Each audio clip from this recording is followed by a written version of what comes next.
अज्ञानतिमिरान्धस्य ज्ञानञ्जनशलाकया चक्षुरुन्मीलितं येन तस्मै श्रीगुरुवे नमः।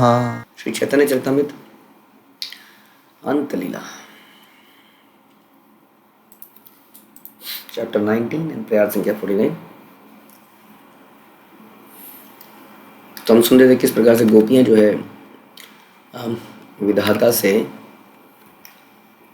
उनको डांट रही हैं, फटकार रही हैं कि हमें तुमने क्यों मिलाया था यदि तुमने हमें अलग करना था। और ये विरह का रूप है, भाव है। और यही हम सुनते हैं कि सबसे जो टॉप मोस्ट भाव होता है माधुर्य लीला के अंदर भी, माधुर्य रस के अंदर भी वो होता है विरह वाला, प्रलम्ब भक्ति जिसको कहते हैं, जिसमें कि द्वारका की गोपियों के साथ कृष्ण, वो विरह का भाव नहीं है। हाँ, गोपियों के अंदर वो विरह का भाव है।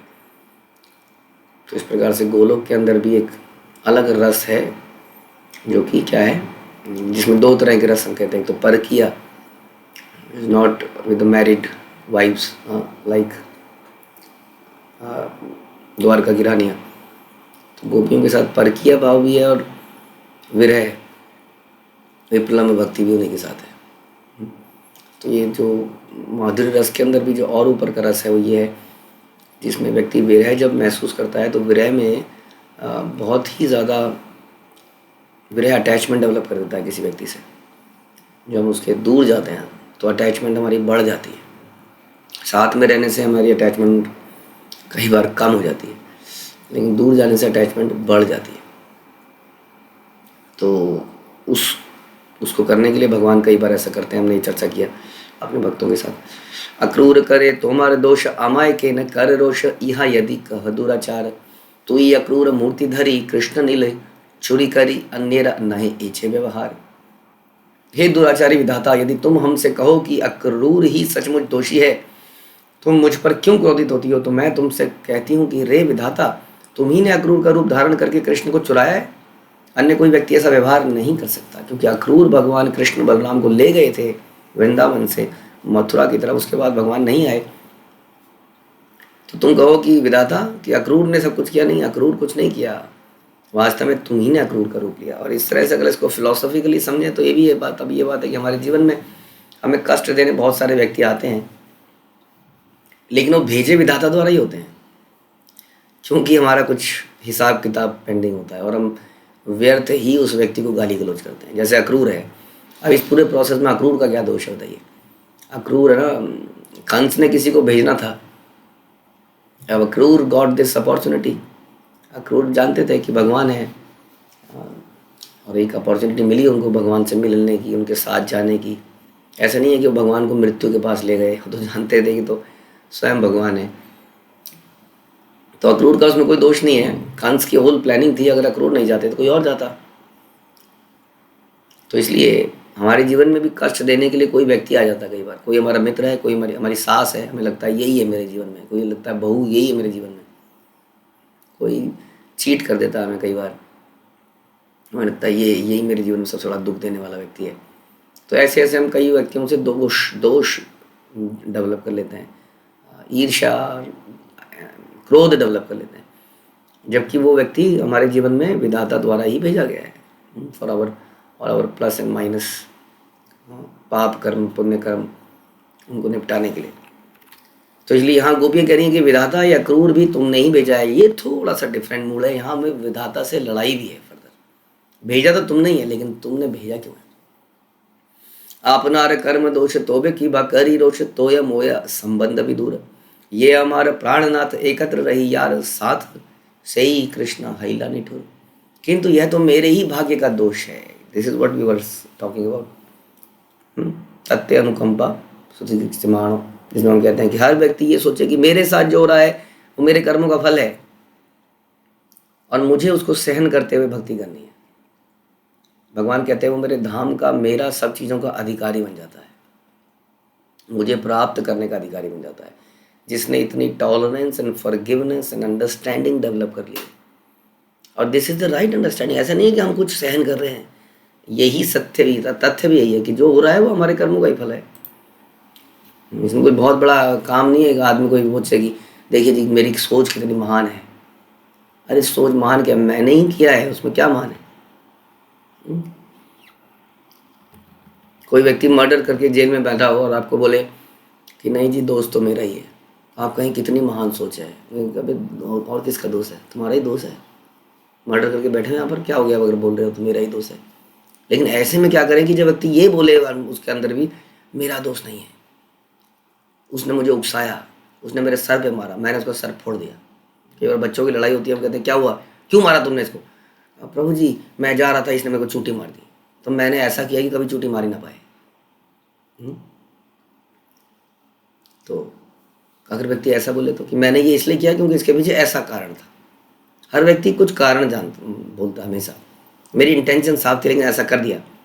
पहले किसने किया? पहले इसने किया, पहले इसने किया, पहले इसने गाली दी, पहले इसने ये किया, वगैरह वगैरह। रिश्तों में भी, नातों में भी हम कहते हैं पहले इसने किया, पहले इसने घर में आना बंद किया, पहले इसने एक दिन मेरे से बुरा बोला।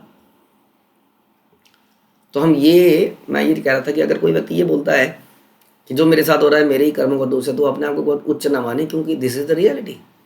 जो इसको भी नहीं समझ पा रहा है वो तो नितांत जो है वो तो बिल्कुल निपट मूर्ख, तमोगुणी जानवर प्रवृत्ति का व्यक्ति है, तो जान ही रहा है कि मुझे क्यों मेरे साथ ऐसा हो रहा है। यहाँ पे ही कहनी, किंतु यह तो मेरे ही भाग्य का दोष है, मैं तुम पर व्यर्थ ही आक्षेप क्यों करूं? तुम्हारे तथा मेरे बीच में कोई घनिष्ठता ही नहीं है। It's between me and Krishna, this is always we have to remember. क्यों किसी को दोष दे रहे हैं, क्यों किसी को वो कर रहे हैं? क्यों हमें चिंतित हैं कि मेरा किया हुआ सामने नहीं आया, उसका किया हुआ सामने आ गया, उसको वाहवाही मिल गई, करा तो सब कुछ मैंने था, क्रेडिट उठा के वो ले गया। अरे हमने तो उसको गुरु और कृष्ण के लिए किया था ना। अगर गुरु को पता ना चले तो भी डज नॉट मैटर। हम रिपोर्टिंग, अगर कोई रिपोर्टिंग मैकेनिज्म है हम उसमें रिपोर्टिंग करते हैं। कई बार हम करते हैं किसी के लिए, लेकिन हम किसी इमीडिएट अथॉरिटी को रिपोर्ट, जैसे हमारा आपकी कुछ सेवा है जिसमें कि आप प्रसादम डिस्ट्रीब्यूशन में लगे हैं, उसका कोई लीडर है, आप उसको रिपोर्ट कर रहे हैं हर चीज़। आप कहेंगे मेरे गुरु तक कैसे पहुंचेगी ये बात कि मैं प्रसादम डिस्ट्रीब्यूशन कर रहा था, मैंने इतना मेहनत करी, मैं रात को लेट जगा, मैंने बर्तन धोए। उसकी आवश्यकता नहीं है कि वो बात वहाँ तक पहुँचे। अगर भगवान को जब पहुँचानी होगी तो पहुँचा देंगे। बट मैटर्स इज कि हम उनकी प्रसन्नता के लिए कार्य करते रहें। एंड भगवान परमात्मा के रूप में हर चीज़ को ऑब्जर्व करते हैं, हर चीज़ को देखते हैं। वो डेफिनेटली गुरु के हृदय में वो प्रेम विकसित कर देंगे आपके लिए, आपकी सेवाओं को देखते हुए। आज नहीं तो कल, नहीं तो परसों, जब भी भगवान को ठीक लगेगा। Can be complain, can be question Krishna, ऐसा क्यों हो रहा है मेरे साथ, मेरे बारे में सब गलती क्यों सोच रहे हैं, जबकि मैं तो अच्छा ही कर रहा हूँ, मेरे साथ ही ऐसा क्यों होता है? तो फिर वही बात हो गई, क्या हम गोपियों की तरह ऐसे अटैक कर सकते हैं विधाता के ऊपर? गोपियाँ भी आप समझ रही हैं, हाँ ये दूसरा विधाता, यहाँ पर विधाता वो कृष्ण को नहीं मान रही है, ऑल्दो फिर ये कोई और है बीच में जो डिसाइड करता है, क्योंकि कृष्ण को तो भगवान मानती नहीं थी। फिर कहती है कि मैं तुम पे भी क्यों आरोप लगाऊं, मेरा ही तो भाग्य है, और तुम्हारे बीच में मेरे बीच में घनिष्ठता ही क्या है? कंप्लेंट तो आदमी अपनों से करता है, तुम कौन, क्यों मैं इस डिवोटी से बिगाड़ूं कि मैं, हमारे लिए तो हमारी, हम कह रहे जैसा हमने चर्चा करी, कृष्ण की प्रसन्नता ही सर्वोत्तम है, जो कि गुरु परंपरा की प्रसन्नता से चलती है। इफ़ दे आर प्लीज, मैं उनकी लाइफ में कुछ कन्वीनियंस, कुछ टेंशन हटा पा रहा हूँ। भगवान की टेंशन जैसे है कि जीवात्मा को कैसे भगवान से कनेक्ट किया जाए, उन्हें इस संसार से निकाला जाए, ये भगवान की भी टेंशन, एक टेंशन भगवान की भी है। और फिर गुरु की टेंशन है इस कार्य को पूरा करने के लिए वो बहुत सारे प्रोग्राम्स और योजनाएं बनाते हैं, उसमें लगे रहना, इसमें उनकी पसंद है, इस कार्य को करते रहें। हाँ, so it is between me and Krishna. क्यों मैं किसी से द्वेष पैदा करूँ? जो भी है कृष्णा इज वॉचिंग एवरीथिंग। लेकिन कई बार इसका मतलब ये नहीं कि हम अपने मन से ही सोच लें। हाँ, कई बार लोग कहते हैं कोई बात नहीं, कोई बात नहीं, भगवान देख रहे हैं, भगवान देख रहे हैं। तो हमें किसी सीनियर वैष्णव का इंटरवेंशन भी आवश्यकता है, क्योंकि वो हमारा कई बार हमारे मस्तिष्क को खोलते हैं, हमारे विज़न को बड़ा करते हैं और समझाते हैं, देखो इसको ऐसे देखो। ये नहीं कि भगवान देख रहे हैं हर चीज़ में, भगवान देख रहे हैं तो क्या देख रहे हैं भगवान। अक्सर ऐसा होता है लाइफ में कि हमें अपनी गलती किसी चीज़ में दिखती नहीं है कभी। तो यहाँ पर वो कहती हैं कि किंतु कृष्ण तो मेरे प्राण और आत्मा है, हम एक साथ रहने वाले हैं, किंतु वे ही हैं जो अब इतने क्रूर बन गए हैं। ये भाव थोड़ा सा अब डिफरेंट है। ये तो माधुर्य रस में, विरह का रस है इसमें। वो कह रही है कि कृष्ण ही तो कर रहे हैं, तुम क्या कर रहे हो इसमें, तुम कुछ नहीं कर रहे हो, वही क्रूर हो गए। कहते हैं अपना ही सिक्का खोटा है तो दूसरे को क्या बोलना। कृष्ण ही इतने क्रूर हो गए तो तुम क्या कर लोगे इसमें। लेकिन क्या करिए कि कृष्ण तो मेरे प्राण है, मेरी आत्मा है। इतना होने पर भी प्राण आत्मा क्यों है आपके? इसका मतलब ये बहुत ही गहरा प्रेम है, ये कंप्लेंट नहीं है इसका मतलब। जैसे हम रूठते हैं, मनाते हैं, तो वास्तव में रूठ जाते हैं हम जब तक मेरे सामने सॉरी नहीं बोलेगा मेरा पति, मेरी पत्नी या वटेवर मित्रगण, तो हम वास्तव में बंद कर देते हैं सारी सर्विस, आना बंद कर देंगे, सेवाओं में आना बंद कर देंगे, क्लास लेना बंद कर देंगे। नहीं, हम नहीं करेंगे। देन हम अपने आप को बहुत बड़ा मान रहे हैं, इसका मतलब यहाँ पर डिफरेंट स्टोरी है। यहाँ पर कितना बोल रही है, लेकिन अंत फिर बोल रही है कृष्ण ही मेरे प्राण है, वही मेरी आत्मा है। यानी कि ये कंप्लेंट डिफरेंट भाव में कही गई थी। मान लीलाएं चल रही हैं, इसका मतलब रूठना मनाना है, लेकिन हृदय में अटूट प्रेम है भगवान के लिए। इसलिए भगवान की बुराई ऐसे में ये भी भगवान को बड़ी प्रिय लगती है। ये बता रहे हैं, जैसे कि कई बार रुक्मिणी या ऐसे पत्नी या भगवान की छाती पे ऐसे हाथ मारे, तो वो जरासंध के मुक्के नहीं है, वो है ना, वो प्रेम के मुक्के हैं। तो ये समझने का प्रयास करिए। तो वे ही हैं जो अब इतने क्रूर बन गए हैं। सब त्यजी भजिया रे से ही आपन हाथे मारे, नारी वधे कृष्ण रे नाही भाई, तार लागी आमी आरी मामी मारी उलटी, न चाहे हरी क्षण मात्र भंगिले प्रणय। जिनके लिए मैंने अपना सब कुछ त्याग दिया, वे ही मुझे अपने हाथों से मार रहे हैं। कृष्ण को स्त्रियों का वध करते हुए डर नहीं लगता, निसंदेह मैं उन पर मर रही हूँ, किंतु वे मेरी ओर मुड़कर देखते तक नहीं है। उन्होंने क्षण भर में हमारे प्रेम व्यापार को नष्ट भ्रष्ट कर दिया है। वास्तव में भगवान को भक्त वत्सल कहा जाता है। उनकी वत्सलता बहुत ही ज़बरदस्त है। वो एक एक भक्त के साथ, अगर उनके लिए कोई भक्त उन्हें कुछ कर देता है तो उसको हमेशा याद रखते हैं। ये लोग कहते हैं नेहा विक्रम नाशोस्ति प्रतिवाय न विद्यते, कि अगर आप थोड़ा सा भी कुछ करोगे तो मैं उसको प्रिजर्व करूँगा। करो तो सही। जरा सा भी हम भक्ति कर देते हैं तो भगवान कहते हैं मैं गारंटी देता हूँ ये भक्ति यहाँ से नीचे नहीं गिरोगे, तुम नष्ट नहीं होने देंगे, आगे ही बढ़ोगे, मेरे प्रति प्रेम बढ़ेगा ही बढ़ेगा। ये अनलेस कि अपराध ही करने लग जाओगे तब तो अलग बात है। हाँ, वो तो फिर जो आपने किया था वो भी सर्वनाश कर दिया वैष्णव अपराध करके। लेकिन भगवान गारंटी देते हैं। कितनी उनकी वत्सलता है, उनकी वत्सलता के अनेक अनेक किस्से हैं, मतलब किस्से ख़त्म नहीं होंगे। इतने उन्होंने भक्तों के जीवन में, अर्जुन का एग्जाम्पल लेते हैं कि ड्राइवर बन गए अर्जुन के पूरे युद्ध में, और ऐसे बहुत एग्जाम्पल हैं।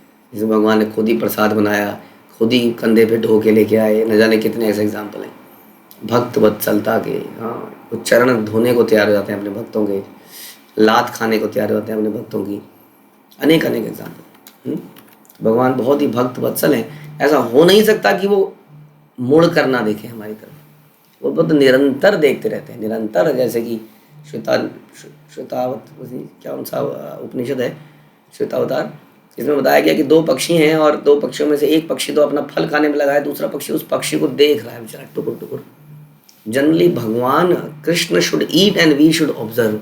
भगवान को देख रहे हैं खाते हुए, कितना अच्छा लगना चाहिए हमें, भगवान खा रहे हैं। लेकिन यहाँ पर हम खा रहे हैं और भगवान हमें कंटिन्यूसली देख रहे हैं।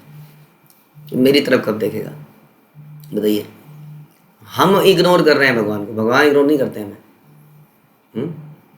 तो यहाँ पर लेकिन एक डिफरेंट भाव में बोला जा रहा है कि हम उन पर मरे जा रहे हैं लेकिन वो मुड़कर भी नहीं देखते हैं। ऐसा हमारा भाव होना चाहिए कि भगवान यदि देख भी नहीं रहे हैं, ऐसा लगता है, लेकिन फिर भी वो देख रहे हैं। उनकी डेफिनेटली कोई प्लानिंग है, आज नहीं तो कल कुछ होगा। आशीला शिवा पितृतमाम, नहीं तो फिर भी हमें भक्तों के संग में रखा हुआ है। हम नाम जप कर पा रहे हैं, और कैसे देखेंगे भगवान? यदि हम नाम जप कर पा रहे हैं, यदि हम भक्तों का संग प्राप्त कर पा रहे हैं, यदि हम साथ में संकीर्तन कर पा रहे हैं, इतने नेगेटिव एनवायरनमेंट में हम भक्ति कर पा रहे हैं, तो भगवान कैसे देखेंगे हमको? और उसमें भी हम कह रहे हैं बिल्कुल लाइफ स्मूथ चलनी चाहिए, कोई प्रॉब्लम नहीं होनी चाहिए, कोई शारीरिक, कोई मानसिक, कोई पारिवारिक प्रॉब्लम नहीं होनी चाहिए। हो रही है तो भगवान हमें नहीं देख रहे हैं, इतने कष्ट क्यों दे रहे हैं? हम तो उनके पास आना चाह रहे हैं, तो वो भी तो आपके पास आना चाह रहे हैं, तभी तो आपको नाम दिया, तभी तो भक्तों का संग मिला, जो भी मिला इसलिए तो मिला क्योंकि वो देख रहे हैं। तो उनके ना देखने में भी देखने को देखना पड़ेगा।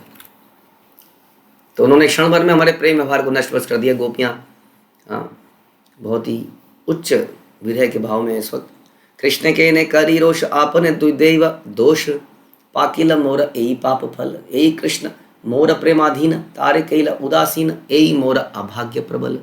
फिर भी मैं कृष्ण पर क्यों रुष्ट हो जाऊं, यह तो मेरे अपने दुर्भाग्य का दोष है, मेरा ही कर्म है, मेरे पाप कर्मों का फल पक चुका है। इसलिए वे कृष्ण जो सदैव मेरे प्रेम के वश में रहते थे, अब मेरे प्रति उदासीन हो गए हैं। यस, दोनों भाव यहाँ मिश्रित दिख रहे हैं। एक भक्त के जो कि हम जैसे लोग हैं, जिसको सोचना चाहिए, और एक बिल्कुल उच्च प्रेम की अवस्था के भक्तों के, तो दोनों रसों को हमें समझना पड़ेगा यहाँ पर कैसे चल रहे हैं। तो गोपियाँ बीच बीच में हमें भी समझा रही हैं कि कैसे हमें सोचना चाहिए, लेकिन साथ साथ में उनका जो प्रेम का व्यवहार है वो भी प्रकट होता जा रहा है, रूठना मनाना, साथ साथ में फिलॉसफी भी आ जा रही है। तो यही है फिलॉसफी कि अगर भगवान मेरे से उदासीन है, गुरु मेरे से उदासीन है, वैष्णव मेरे से उदासीन है, तो ये क्या है, ये मेरे पाप कर्मों का फल पक चुका है, ऐसा बता रही हूँ। ये मेरे अपने दुर्भाग्य का दोष है कि आज वो मेरे प्रति उदासीन हो गए हैं। यस, हम हमेशा ये देखते हैं कि इसने ये नहीं किया, इसने ये नहीं किया, इसने ये नहीं किया, यहाँ पर ऐसा है, यहाँ पर ऐसा है, हम यहाँ से हम नहीं रह सकते। ये हमारी समस्या है। हम ये सोच ही नहीं पाते कि मैं इसमें ऐसा कर सकता था, ऐसा कर सकती थी। हर व्यक्ति का एक डिफरेंट नेचर होता है। शादी भी होती है तो दो पति पत्नी एक नेचर के नहीं होते हैं, बिल्कुल विपरीत नेचर के होते हैं। शादी वही सक्सेसफुल होती है जिसमें दोनों व्यक्ति ये समझ जाएं कि इसका नेचर ऐसा है और उसको पकड़ के अपने जैसा बनाने का प्रयास ना करें, रेदर उसको कृष्ण भक्ति में लगाने का प्रयास करें एक दूसरे को, जो अपने अपने नेचर के साथ। कईयों को कुछ पसंद आता है, कईयों को कुछ पसंद आता है, किसी का व्यवहार डिफरेंट है, किसी का व्यवहार डिफरेंट है। समय आने पर हर व्यक्ति अपने आप ही व्यवहार बदल सकता है। कोई व्यक्ति संसार में किसी के व्यवहार को आप नहीं बदल सकते, आप उसको प्रेरित कर सकते हो, प्रेरणा दे सकते हो, उसको बदलना उसके हाथ में है। इसलिए क्यों बदला जाए, प्रेरणा देती जाए बस, मार के पीट के या बहसबाजी करके या और किसी तरीके से आप किसी को बदल नहीं सकते जब तक वो खुद ही उसके अंदर से मोटिवेशन नहीं आता है।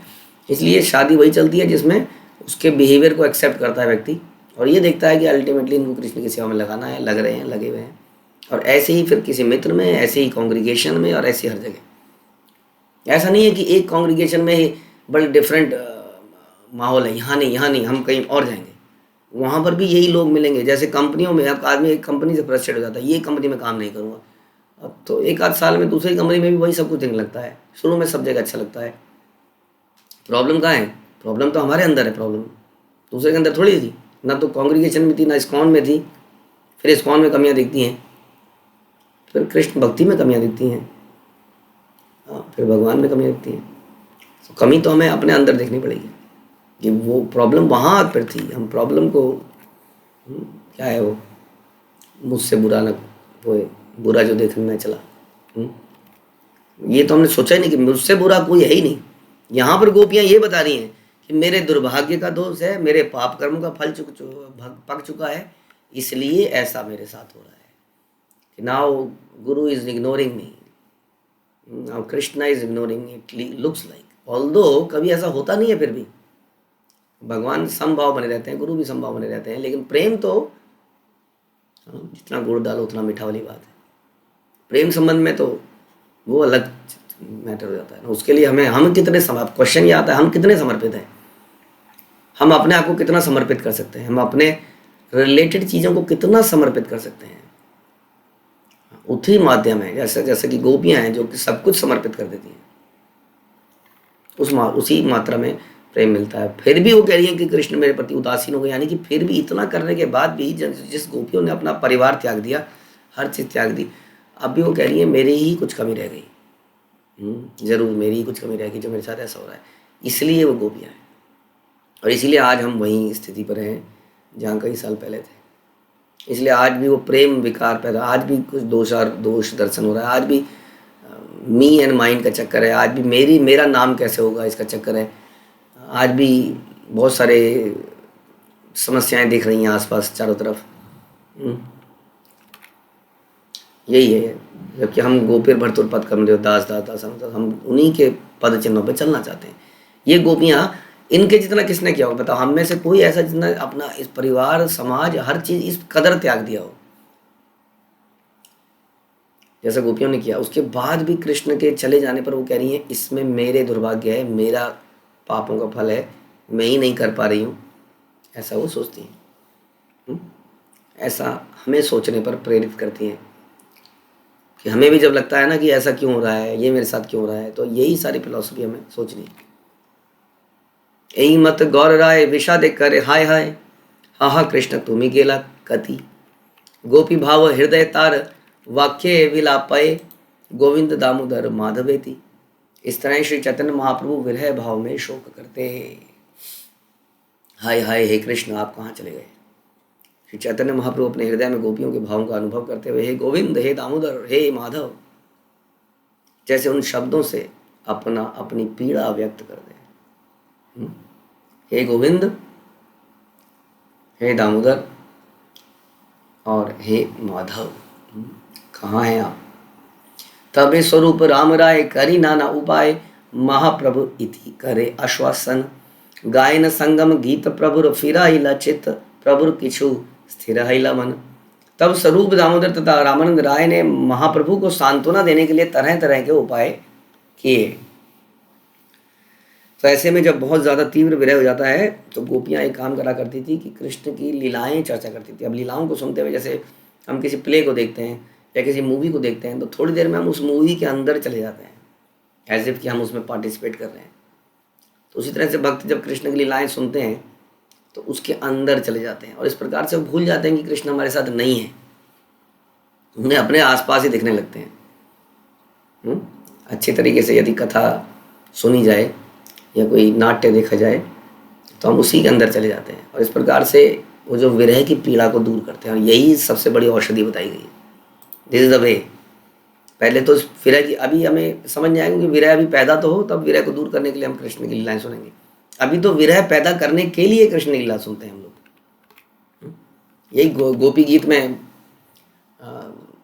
जो है हम सुनते हैं किस प्रकार से वो भगवान की चर्चाएं विरह में करती हैं। तो ये दोनों महाप्रभु को सांत्वना देने के लिए तरह तरह के उपाय करते हैं। उन्होंने मिलाप के गीत गाए जिनसे उनका हृदय परिवर्तित हुआ और मन शांत हो गया। अब मिलाप के गीत गाए, जैसे हमने चर्चा करी, पिक्चर में कोई मर रहा है तो हम लोग रोने लगते हैं, पिक्चर में कोई बढ़िया फंक्शन हो रहा है तो हम प्रसन्न हो जाते हैं, एज इफ कि मैं उस फंक्शन में। ऐसा होता है। अब पिक्चर तो पिक्चर है, मेरा कोई मतलब नहीं है उस पिक्चर के किरदारों से। वो एक्टर एक्ट्रेस से मिलना ही इतनी मुश्किल काम है संसार में, एज इफ कि भगवान से मिलना। तो कहाँ उनसे मेरा कोई लेना देना नहीं, लेकिन उनकी शादी हो रही है तो हमें खुशी हो रही है। उनके जीवन में कोई विलेन आ गया तो हमें गुस्सा आ रहा है।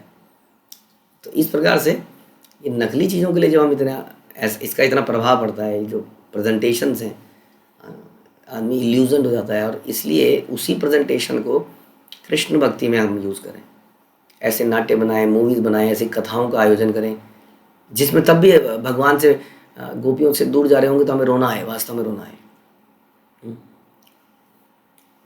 रावण सीता को ले गया तो रोना है, अंत में रावण का वध हुआ तो प्रसन्नता हो, सीता मैया मिल गई, प्रसन्नता हो।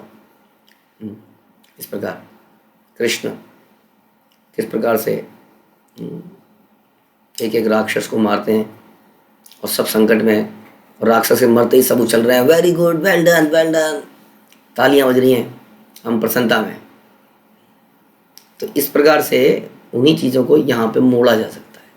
वहाँ तो नकली चीज़ों के प्रति आ सकती है। कितने लोग हैं जो सीरियल देखते हुए, मूवीज देखते हुए रोते हैं, आंसू निकालते हैं, जबकि वो सब इल्यूजन है, कथा भी झूठी है और किरदार कुछ और ही है अपने असली जीवन में, वहाँ पे कुछ और ही किरदार निभा रहे हैं।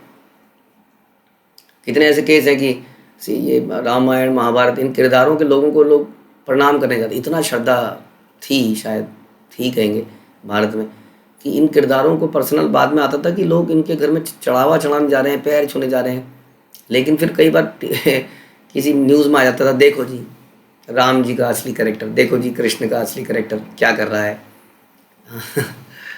तो ये इल्यूजन है वास्तव में, क्योंकि उन्हीं चीज़ों को यदि हम शास्त्रों से सुनते हैं, दैट इज रियल कथा, रियल कैरेक्टर जो आज भी विद्यमान है, जिनसे हम मिल सकते हैं वास्तविकता में। यही मत विलपिते अर्धरात्रि गईला, गंभीर राते स्वरूप गोसाई प्रभु रसोई आईला। और इस तरह से श्री चैतन्य महाप्रभु विलाप करते करते आधी रात बीत गई, उनका विलाप खत्म नहीं हुआ। तब स्वरूप दामोदर ने उन्हें गंभीरा नामक कमरे में सुला दिया। प्रभु रे सोयाया रामानंद गईला घरे, स्वरूप गोविंद शुइला गंभीरा द्वारे। और जब महाप्रभु को सुला दिया, रामानंद राय अपने घर चले गए। स्वरूप दामोदर और गोविंद गंभीरा के दरवाजे पर लेट गए। स्वरूप दामोदर एक ब्रह्मचारी सन्यासी ही थे, गोविंद उनके पर्सनल सर्वेंट थे। रामानंद राय परिवार का हिस्सा थे, तो वो तो घर चले गए और ये दोनों दरवाजे पर लेट गए, क्योंकि इनको डर लगता था कि महाप्रभु रात को फिर कहीं निकलेंगे, फिर समुद्र में कूद जाएंगे और फिर क्या होगा पता नहीं। प्रेमावेश महाप्रभु घर घर गन मन, नाम संकीर्तन करी करे न जागरण। और चैतन्य महाप्रभु का मन अत्याधिक आनंद से अभिभूत था। हाँ, यानी कि ये आनंद है वास्तव में, ये एक दुखद घटना नहीं है। जो भगवान के विरह में गोपियाँ हैं और जो यहाँ भगवान चैतन्य महाप्रभु स्वयं दिखा रहे हैं विरह का भाव, ये वास्तविकता में सब सर्वोत्कृष्ट आनंद की बात कर रहे हैं हम लोग। ये कोई ट्रेजेडी नहीं है। किसी से नहीं, भगवान से इतना प्रेम करना और उनका विरह महसूस करना, विरह ये सर्वोत्कृष्ट आनंद है, जो हमारे पर हमको कभी मिला नहीं है वास्तव में, अशुद्धियों के कारण। तो आनंद से अभिभूत थे, इसलिए वो हरे कृष्ण महामंत्र का जप करते हुए सारी रात जागते ही रहे, सो ही नहीं पाए। वो जीवन में इतना हृदय से अंदर संतुष्टि आनंद था। जब संसार में आदमी बहुत दुखी होता है तो 2-3 काम करता है संसार में, आप लोग इसको समझ पाएंगे शायद, हम सभी लोग। या तो अधिक खाता है, खा के अपनी टेंशन दूर करता है, या वो सो जाना चाहता है, इसलिए वो नशा शराब, या फिर वो संभोग करना चाहता है। जनरली ऐसा देखा गया है। इस तरह से वो अपना, इस संसार में ये चीज़ें इतनी ज़्यादा क्यों हो रही हैं? क्योंकि व्यक्ति बहुत टेंशन में है, स्ट्रेस में, अंदर से कुछ है नहीं, खोखला है, पैसा बहुत है। तो इन चीज़ों के माध्यम से, इसलिए कहते हैं कि आजकल ओबेसिटी भी इसलिए बढ़ती है आदमी की। क्यों हो रही है? क्योंकि वो सारे संसार को, पूरे दिन का स्ट्रेस वो 1 घंटे के खाने में निकालना चाहता है। लोग पार्टी करते हैं ना, इसलिए लेट नाइट पार्टीज, पूरे दिन गधों की तरह जो आप काम करते हो ना, तो आपकी सेंसेस थक जाती हैं, चरमरा जाती हैं, सुख नहीं है उसमें। पता नहीं किसकी नौकरी कर रहे हैं, गधे की तरह काम कर रहे हैं, संसार की नौकरी मतलब यानी बिजनेस इज ऑल्सो नौकरी कर रहे हैं। तो उसके बाद जब आदमी थक जाता है, पक जाता है, तो उसको कुछ चाहिए, तब वो इन 2-3 कामों में इन्वॉल्व होता है, इसलिए इतना बढ़ता जा रहा है। तो यहाँ पर बता रहे हैं कि सारी रात वो महामंत्र को करते हुए जागते रहे। वो इतनी संतुष्टि थी कि उन्हें सोना भूल गया आदमी। इसलिए भक्त लोग सोना, खाना और संभोग, इन चीज़ों से विरक्त होते चले जाते हैं, क्योंकि उन्हें ऑल्टरनेटिव आनंद मिल रहा होता है। इसलिए वो आनंद इन आनंदों से दिव्य, क्योंकि ये आनंद बीमारी का कारण है। शारीरिक और दुर्बलता बढ़ती है इससे, शारीरिक दुर्बलता बढ़ती है इससे और ज़्यादा। इन चीज़ों से अधिक सोने से नुकसान है, अधिक इन सब तीनों चीज़ों से नुकसान है। लेकिन उसमें वो आनंद ढूंढ रहा है, आनंद मिल नहीं पा रहा है। लेकिन जो कृष्ण भक्त है, वो कृष्ण भक्त निष्काम है, वो शांत, उसको बड़ी संतुष्टि है, इसलिए उसकी नींद भी कम हो जाती है। जितनी आवश्यकता है उतनी नींद ले लेता है वो। हमें जो आनंद आ रहा होता है ना सवेरे सोने का, 3 बजे, 4 बजे, 5 बजे सोने का आनंद है, उससे अधिक आनंद या उसको लगता है कि जब मैं जप करूँगा उससे आएगा। या वो सोच रहा होता है कि यदि मैं नहीं उठूँगा तो वो जो ग्लानि होगी मेरे हृदय में जप ना करने की, वो बड़ी ज़्यादा होगी। और फिर पूरे दिन में जप का जो टेस्ट है वो बड़ा गंदा होगा। इसलिए वो नींद के टेस्ट को त्याग देता है, क्योंकि उससे बड़ा टेस्ट उसको मिल रहा होता है। और बाकी चीज़ें भी उसी प्रकार से, खाना और हैविंग सेक्स और एक्स्ट्रा अफेयर्स इत्यादि। तो जिसको कृष्ण भक्ति में आनंद मिल रहा है, उनको इन चीज़ों की कोई आवश्यकता नहीं रहती वास्तव। इसलिए कह रहे हैं कि वो सारी रात जागते रहे, हरे कृष्ण महामंत्र जपते रहे। विरह व्याकुल प्रभु उद्वेग उठिला, गंभीर भित्य मुख घसीटे लागिला। कृष्ण से विरह का अनुभव करते हुए श्री चैतन्य महाप्रभु इतने किंकर्त व्यमूढ़ हो गए कि वे उस महान चिंता में उठ खड़े हुए और गंभीरा की दीवारों पर अपना मुख रगड़ने लगे। ये विरह पॉसिबल नहीं है किसी ह्यूमन बॉडी के अंदर, जैसा कि महाप्रभु की हमने पहले भी चर्चा करी थी। इसलिए don't try to copy this. Anyway, ये भावों को कभी कॉपी करना भी नहीं चाहिए। तो स्वतः धीरे धीरे हमारी साधना सेवा से ये हमारे अंदर प्रकट होते हैं। तो महाप्रभु अब क्या करने लगे, इतने व्याकुल हो गए कि दीवार से अपने गाल रगड़ने लगे। दीवार से गाल रगड़ना समझते हैं आप, इतनी चिकनी दीवारें नहीं हैं जैसी हमारी तो प्लास्टर्ड दीवारें हैं। तो क्या होगा, उससे सारा मुंह छिल जाएगा। अपनी दीवारों पर अपना मुख को रगड़ने लगे। छिंद महान, हाँ क्या था, कृष्ण के विरह का अनुभव करते हुए। मुखे गंडे नाके क्षत हईल अपर भावावेश न जाने न प्रभु पड़े रक्त धार। उनके मुंह नाक तथा गालों में हुए अनेक घाव हो गए उनके, जब उन्होंने इस प्रकार से छिला अपना चेहरा और रक्त निकलने लगा। इस पर लीला, भगवान के शरीर से जो निकलता है वो दिव्य है। ऋषभ देव के शरीर से मल निकलता था, उसमें खुशबू आती थी। तो एनीवे जो भी था, तो उन्होंने लीला के रूप में ये दिखाया। और भाव तो था ही, व्याकुलता तो था ही। इसी व्याकुलता का अनुभव करने के लिए चैतन्य महाप्रभु आए थे। ये अंत लीला में अंतिम समय पर ये भगवान जो कर रहे हैं, ये उनके आने का मुख्य उद्देश्य था। अब दूसरे उद्देश्य थे हरिनाम संकीर्तन का उद्घाटन करना, पतितों का उद्धार करना इत्यादि, लेकिन मुख्य रीज़न ये था कि ये भाव कैसा है जो गोपियाँ लेती, इसके बारे में अभी हम चर्चा कर रहे थे। और खुद ही उसको महसूस कर रहे हैं। उनका मुंह छिल गया है, नाक कान गला सब छिल गया है, किंतु अपने भावावेश के कारण महाप्रभु को पता ही नहीं चल पा रहा है। यही हम चर्चा कर रहे थे कि जब वो परम सुख मिलता है व्यक्ति को तो उसको दुख नहीं लगता है। कई लोग कहते हैं अरे आप तो बड़ी तपस्या कर रहे हैं। तपस्या कर रहे हैं? क्या तपस्या कर रहे हैं? लगता ही नहीं है कि तपस्या कर रहे हैं। तो ये है परम, जो हायर टेस्ट जो हम कहते हैं, परम दृष्टो अनिवर्तते। ये हायर टेस्ट मिलेगा तब ये संसार के लोअर टेस्ट जो जिसमें हम लगे हुए हैं दिन रात, यहाँ पर हम भी अपना गाल मुंह छिल रहे हैं संसार के लिए, संसार की योजनाओं के लिए, घर गृहस्थी के लिए, चीज़ों को बड़ा व्यवस्थित करने के लिए, चीज़ों को बड़ा सुंदर बनाने के लिए।